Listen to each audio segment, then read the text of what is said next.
Lightning like Steve McQueen. I'm in the fast lane when the light turns green. And I built tough, I ain't nothing but grit. Cause I made rugged blood, sweat, and spit.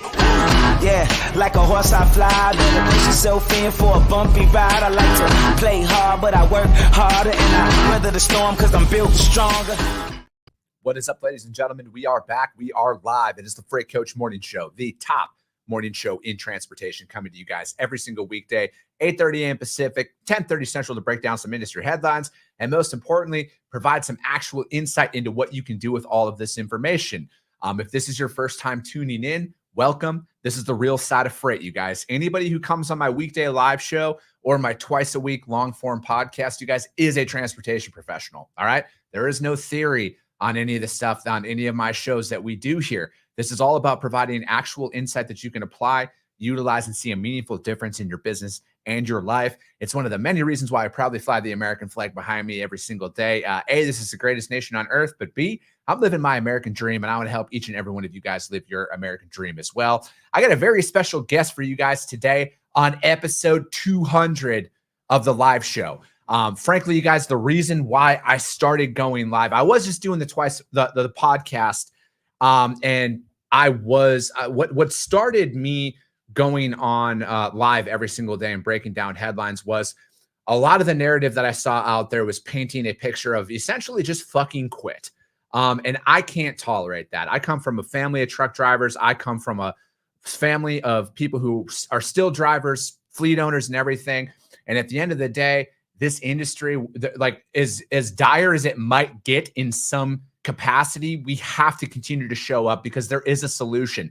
Someone's going to win in a downturn. Someone's going to win when the market's hot. Who the fuck's it going to be, though? Is it going to be you or your competition? And that's why we break down these articles every single day to find some nuggets of information that you can use, or to essentially call out the bullshit that some of them are at the end of the day, because not everything you read on the internet is real information. I do have a guest for you. I'm going to bring him up here in a second. But as always, I got to give a shout out to my friends over at VHub, you guys. VHubApp.com. Whether you're a broker, carrier, or shipper, we all need access to trailers at some point in time. And at the end of the day, you guys, the best part about it with what they have going is you get paid to move these trailers for them. So if you're a small fleet, if you're an owner op, you should never have to shut your operation down because you have a trailer in the shop. So what they're working on right now, they have a dry van out in Paragould, Arkansas, looking to go to Orting, Washington. You get paid $15.50 to move that trailer. That's on top of the revenue that you get by loading that out. They also have Milton, Ontario to Montreal, Quebec. You get $250 Canadian to move that reefer. They also have Galt, California to Hutchins, Texas. You get $500 to move that dry van. They have Winnipeg, Manitoba to Vaughan, Ontario. They got a dry van up there for $500 Canadian. And then finally, they got a flatbed in Macomb, Mississippi, going to Brighton, Colorado. You get paid $1,600 to move that trailer on top of the revenue that you can get by loading that out. So hit them up, vhubapp.com. My friends Xavier Campos and Stacy Steen, they'll be in the audience. Just do me a favor. Let them know that the Freight Coach sent you. All right, I'm going to bring my guest on right now, you guys. He's a shipper, but please don't fucking DM him. All right? He's here to help and hang out with us. My man, my Canadian brother, Vitaly. What's up, bro? Is this the Freight Coach? It is the Freight Coach. What an honor and a pleasure, sir. Or, as it earlier videos, the Freight Coach. Oh, I missed the point, really. Dude, I know. I need to start bringing it back. I'm trying not to I've been working out, V, so I'm trying not to show off these guns. I don't want to have it be off-putting to some people. I wonder how many people know just how much progress you made since COVID. Because it's night and day what you look like now compared to then. It's been pretty amazing.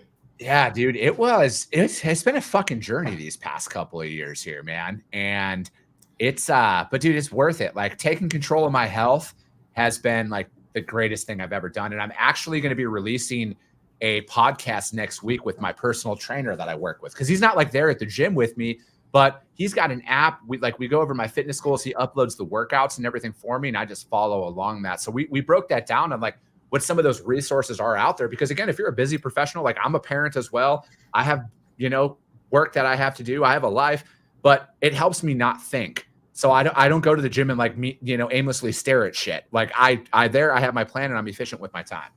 Trainers are great. Back in my heyday before I said whatever. Yeah.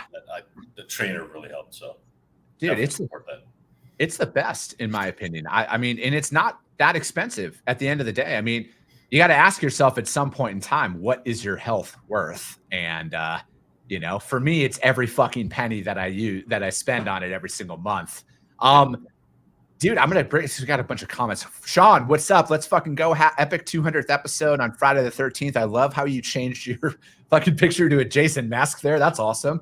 Rick Wooten, happy Friday. Stace, I appreciate that, Stace. Thank you. Erica Hamilton, let's fucking go. Hank Miller says, hi, thanks. David K, let's fucking go. Episode 200, best show in the biz. I appreciate that, David. Aaron, thank you for joining. It's Friday. Let's fucking go. Erica, yeah, 200 episodes. We're not stopping. Whitney Young, what's up? Orange Shirt Gang in the house.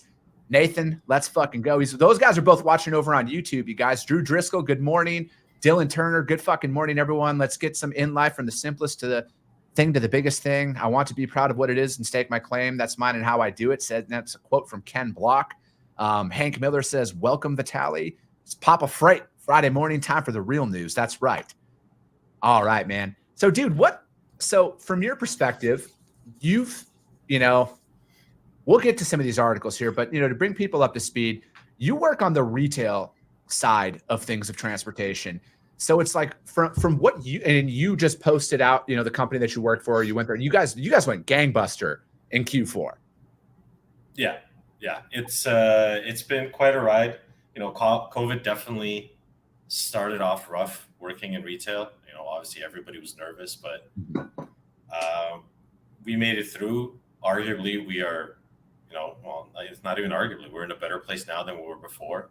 Learned a lot, did a lot. It's obviously a huge group effort, but yeah, just released the quarterlies and it was really positive. Really, really proud to be a part of that and really happy with the results.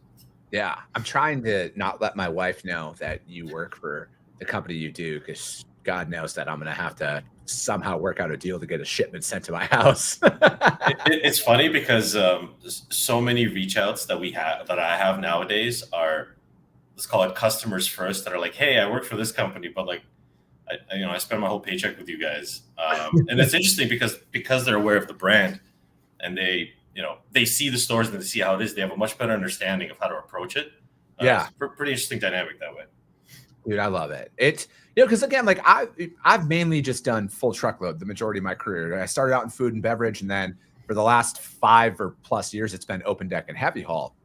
Retail is something that is always kind of fascinated me, just because like it's, a couple of pallets. Like very rarely does it seem like a full truckload of one SKU gets sent to a retail store.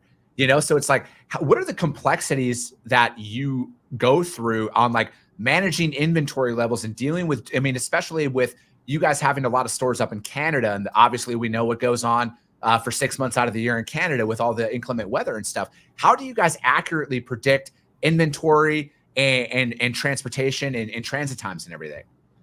Well, it's honestly a lot of manual work is what it is, right? No single piece of software can really help you with that, right? Retail is pretty unique. It's honestly closer to parcel shipping. Yeah. Just B2B parcel, right? Than it is some of the more traditional transportation, right? It's usually smaller vehicles, much larger group of drivers in a smaller, geographical area. One of the things we're going to get to in one of these articles for sure, but yeah, there's a lot of driver involvement, right? It isn't just dock to dock. It's white glove delivery. You're delivering through a mall to the store. There's dollies and pallet jacks and hand bombing involved, no lumpers. So there's, it is complex, and it's just a matter of you have to be really close with not only your cross-functional partners internally, but your carrier partners. That business, the retail business, really doesn't work on an ad hoc basis. There's no such thing. It's a partnership. You're working together. You are essentially a part of the same team. The carriers, dispatchers and the carriers reps, your coordinators, you're the same team. It doesn't matter if you're two different companies. No, definitely. Let's get into that article. I think I know which one you're talking about here. It's from TT News. It's the COVID's impact on shopping supply chain remains profound. Obviously what was going on, during COVID, because we were at home, e-commerce, online shopping received a huge jump in how many sales they got. Miguel Yaller, a researcher at the Institute of Transportation Studies at Davis University of California, said, now back in the last quarter of 2022, they're almost all already the same trajectory as they had been before the pandemic. And there are many things that are affecting those values. What was noted is online retail sales jumped in 3 months nearly as much as it did in the prior decade. But then the trend started to change as the pandemic progressed. The availability of vaccines and relaxation of pandemic restrictions led to the trends beginning to normalize. And last year, market pressures furthered that. There are things like inflation. There are things like the money stopped flowing on the financial incentive that were provided in the U.S. We have supply chain issues. Life is returning to a little bit normal. It's now basically still growing at a double digit. E-commerce is still getting a large market share, but it isn't as profound during those cases in the pandemic. So when you hear stuff like that, and then you look at your day to day, how much accuracy is involved in that statement? Because it seems like you guys, as a lot of retailers, are still going very hard in the paint on their sales. I think no matter what, e-commerce is great, but it's really hard to replace the retail on-site brick and mortar experience, right? Yeah. It isn't buying an item. It's an event, right? Sometimes with family, sometimes with friends. There's a place for both. Sometimes there's a day you want to be quick and efficient, buy a pair of pants and be done with it. You know your size, boom, online, done. It's at your doorstep the next day. Sometimes you want to go and you want to try things on, right? And so, yeah, I think it makes sense. I think it was always going to be this way where, especially after a prolonged period where people couldn't go out, people are going to be like, oh my God, I miss this feeling. I miss touching this material and trying it on and looking in the mirror, and just everybody piled back into the stores. Yeah. So do you think, like obviously with your brand being, high end, it's not, exactly orange Under Armour polos that you can just kind of order and have it shipped to your house. I appreciate the feel of what Under Armour does with their stuff, but like you talk about that experience, do you think that through the downturn of it, like your guys' clientele wasn't necessarily affected by like their finances being down or anything like that because they're at a certain level at that point? It's hard to say, right? Yeah. It's we like to think that our brand's for everybody, right? It's everybody was affected, right? I'm sure there's some of that at play. Hard to say, right?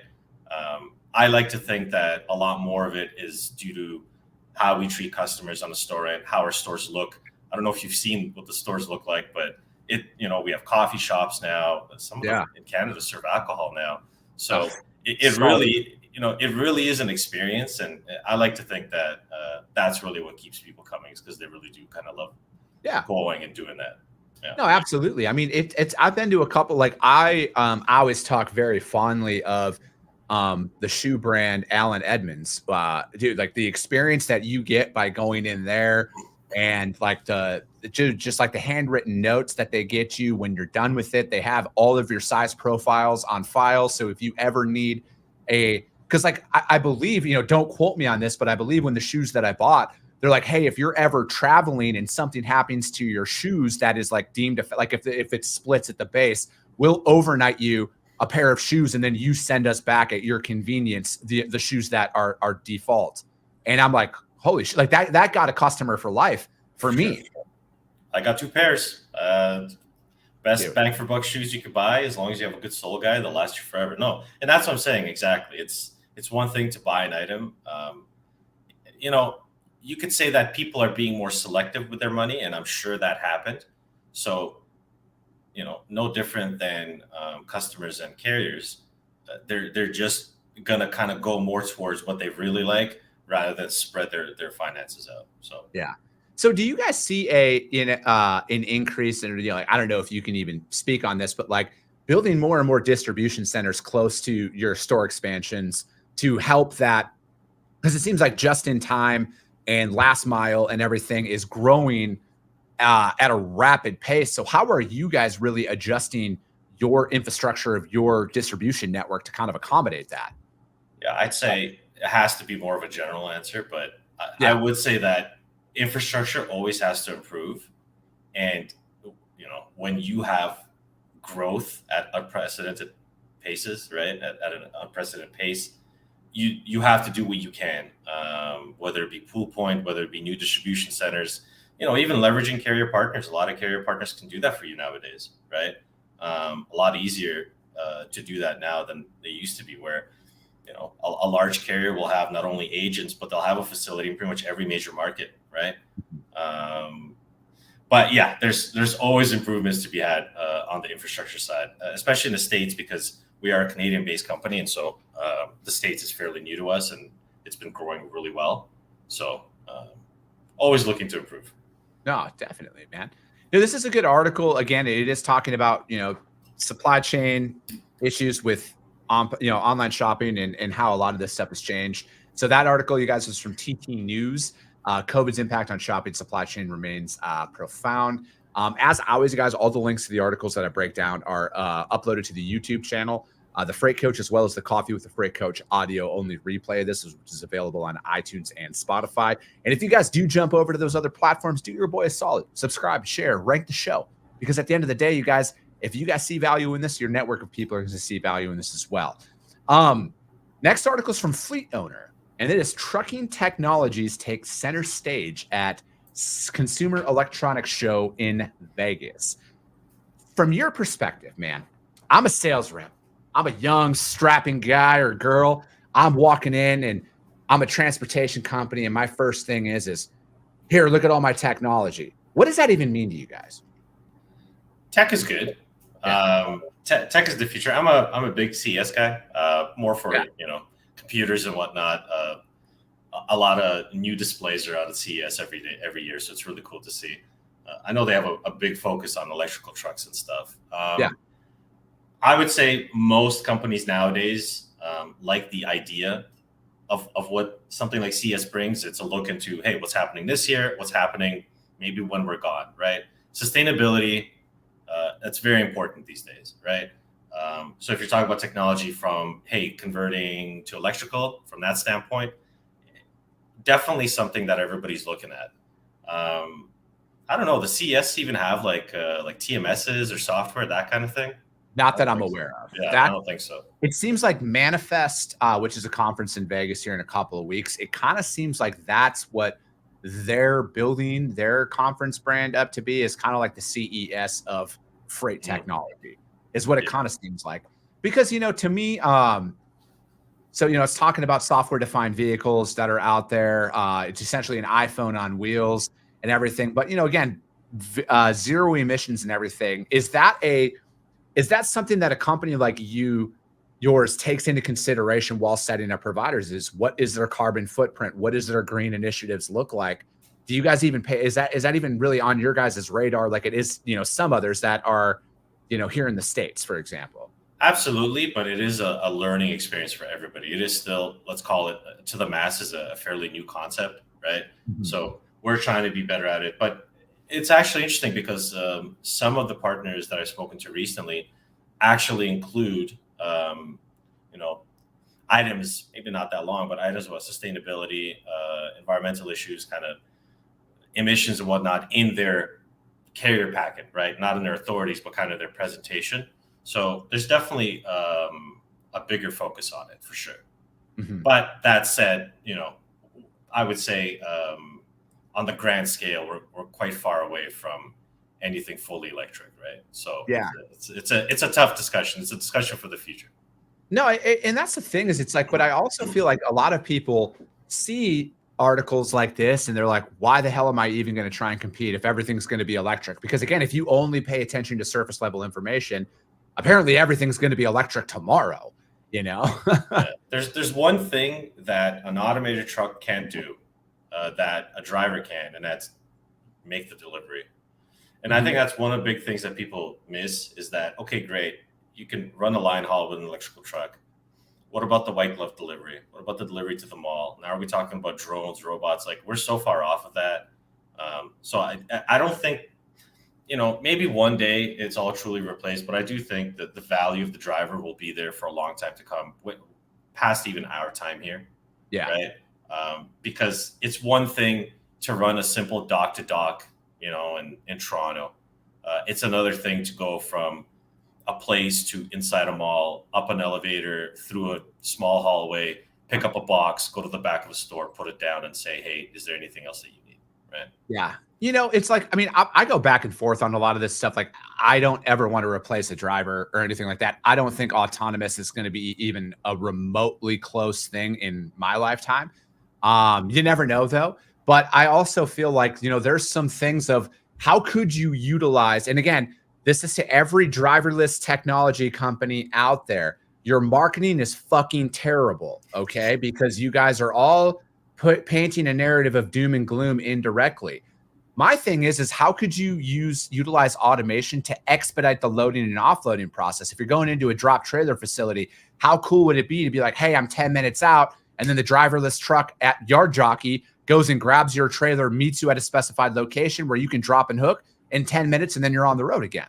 Like, I think that would be something that would be efficient in that process. Or, you know, because again, it's like replacing the over-the-road driver. I don't think, like, they're so far away from that. They're selling something, you know, again, it's a pipe dream is what a lot of this is. It's a pipe dream. But I think that there is still so much red tape from a legal standpoint that needs to be rolled out before any of these trucks could ever see a freeway. Yeah, we're a long time away from all of that. And there's for sure a lot of things that they need to work out. So I definitely agree with you. And I would say in general, a lot of the tech companies, their marketing is very tough to digest from a layman's standpoint. Like, what are you trying to sell me, right? Just tell me what you're trying to do. So it is tough. It is the future. It's definitely the correct path, you know, for us as a society, like, you know, sustainability and improving the situation with the environment and just being more efficient when it comes to A or B or whatever, right? And all the electrical stuff is supposed to help with that, right? Software is supposed to help with that. It's supposed to make things more efficient. And maybe that should be the goal is, you know, slow progress that's incremental, but you know what? It's, yeah, like you said, it's improving things now while also looking at the future instead of just trying to go bypass everything like hybrid vehicles and go straight to electrical, this and that, or whatever. Yeah. We need to keep diesel, man. I love diesel too much. We don't need to get rid of it. It burns. It's I don't ever want to see it go away. I'm a fan of the traditional combustion engine. Call me old school, whatever the hell you want to label me. It's, you know, but I also see the added value of what they're trying to accomplish with that. Because again, it's like from a maintenance perspective. I think if you presented it in a way that it could lower your maintenance costs, you get the same power, the same output and everything else. But again, it's like, if you think about it, you know, from an electric standpoint, like most states' power grids can barely support the current infrastructure that's in place.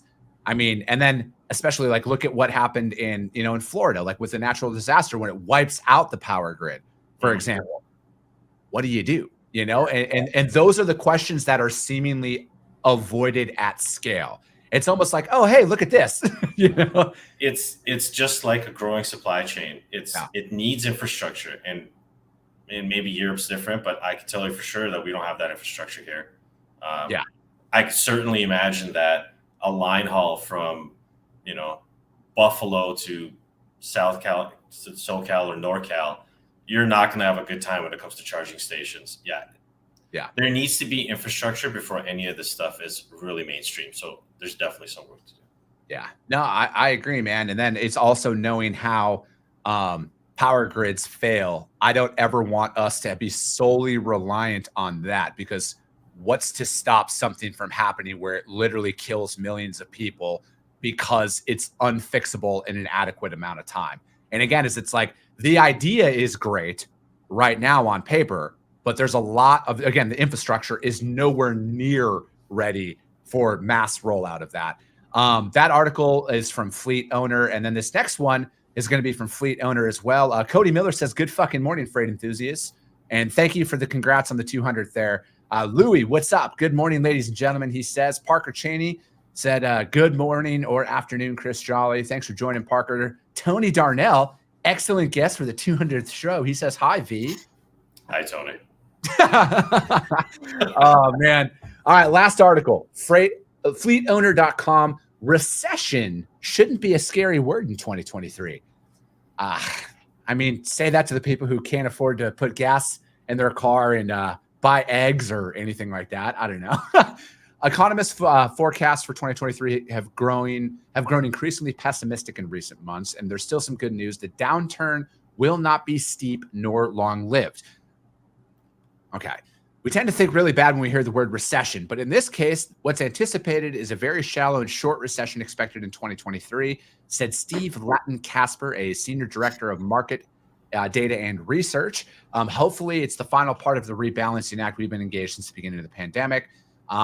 In the January 11th online presentation, noted that economists are divided on timing, with some forecasting the downturn will hit in the spring, while others see summer slowdown. Regardless, the rebound will follow quickly.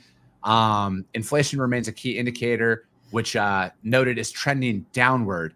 And that's a good thing, he says, but also remains high, and it will prompt the Fed to continue to tinker with interest rates, targeting a 2% rate of inflation. Latin-Casper suggested a more achievable target of 3% by the third quarter. Of note, however, unemployment measures are not following the usual pattern for times of high inflation. Will probably continue in the first and second quarter, growing, and we'll have more difficulty in the second half of the downturn. Again, I don't know about a lot of what this article is really standing for, because it's tough to see both, like somebody arguing that there's not a recession and there's not an inflation. You know, maybe they haven't economically personally been affected by it, but it's like, I mean, everything is up, and you can't argue that everything is up exponentially. It's not like a 2 cents, 3 cents difference. Like, it's massive. Yeah, I mean, I don't think anyone could doubt that the cost of living has gone up last few years. I don't think there's any doubting that. There's definitely good indicators. Like, I think the Wall Street Journal just had a thing today where it's 6th straight month inflation's down a bit, right? So there are positive indicators, but I 100% agree that it is definitely not a sweeping, hey, everybody's good, let's pat ourselves on the back. Like, there's definitely going to be people who are affected more than others. Yeah, and you know, again, like, I see, yes, technically inflation's going down, but like when it goes like 8.5 to 8.4, and then they want to celebrate that drop, it's like, that's a slap in the face to, I mean, Andrew says it best right here. Eggs are still $9 a dozen, you know? So it's like when they're sit there and try and talk about that, like, again, it's like, I think that with where we are, again, this isn't like a knock, like both fucking sides of the aisle are equally part of the exact same problem, in my opinion. When it boils down to it, you can't sit here and blame one group or the other per se. I think they're all, but like for me, when it comes to a lot of the situations that we find ourselves in, trying to paint a picture that everything is all right, I think that's what like really drives a lot of people absolutely mad. Is it's like, you can't sit here and tell me that things are fine when everything is up exponentially. Yeah, I think at the end of the day, the responsible thing to do is make your own conclusion, right? If we're talking about from a logistics standpoint, from a business standpoint, you know, you look at your customer pool, you look at, you know, what your finances are like, and do it, you know, work accordingly. If you're having the greatest year you've ever had, okay, great. That means keep doing what you're doing. If you're in tough times, well, maybe this is the time to really start paying attention to some of the warnings and cut down on things. I don't know, right? It really is case by case. Everybody you talk to is different, right? Not everybody's going to have record-breaking months this year. No, it's very true, man. And it's also like, I think anybody out there who's trying to build a book of business or trying to build their business right now, and if you are looking at, you know, again, I always say this, what are the things inside of your household that you are going to buy no matter what? Those are the commodities I would start prospecting in particular. You know, like, I'm always going to buy shampoo, right? Like fucking deodorant, toothpaste, you know, like those things. So I'm going to go after the commodities that are tied into those specific products. So that would be my biggest thing with a lot of the information that is inside of this article about the uncertainty and everything else, and that recession shouldn't be a scary word and yada, yada, yada. It's like, we can't control the macro. What can you control inside of your own book of business? What can you control and keep yourself on track? You know? So V, as we're kind of closing up here, I like to keep these quick to 30 minutes. And I swear I didn't even realize it was already 10 o'clock until my phone just lit up. But dude, What's some parting advice for anybody from your perspective? And I know this isn't a, hey, prospect me, but what's some parting sales advice that you could give for either a broker or even a trucking company, a driver who's trying to find business to stay in business this year? I would say, even if the old approach of call as many people as you can, and statistically you'll get something, might be something you want to try, I would say don't do that.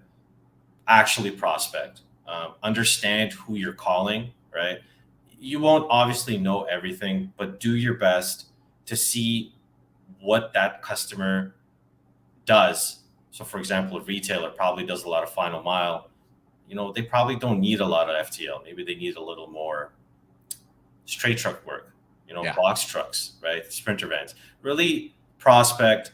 Don't do long copy pastes. Just be a normal human and, hey, how's it going? I know you do this. This is what I can offer you. This is where I do it. The geographical aspect, I think, is very important. A lot of people always miss that. And yeah, it's the best way. Actually prospect. You can't say it any better than that. And then from what I hear, Tony Darnell says he's famous and he needs drayage. Tony says he needs drayage. But hey, Tony taught me everything I know about how to do sales pitches. So yeah, Tony's, he needs all that drayage for all of this stuff out there. Oh man, well, dude, thank you so much for coming on and joining me. And thank you all who continuously show up and support what we're doing here. Again, you guys, I'm just somebody who's in the game with you. I'm trying to build my businesses up. I'm trying to make it happen. And I'm putting all those best practices out there for everyone to follow. Like literally everything I talk about on here, I'm applying. I'm not pointing anybody in a different direction because I know for a fact there is so much freight. There is so much opportunity out there. It's abundance. There is an abundance of freight out there for us all to find success with. And I am a firm believer, high tides raise all ships. And if we collectively put best practices out there, everyone's going to benefit from that as a whole. But that's it for today. We'll be back on Monday, you guys, the Freight Coach Morning Show. We are the top morning show in transportation every single weekday, 8:30 a.m. Pacific, 10:30 Central. I appreciate you guys. I love you guys. And we'll be talking to you soon. thanks for having me. Absolutely, man. And that's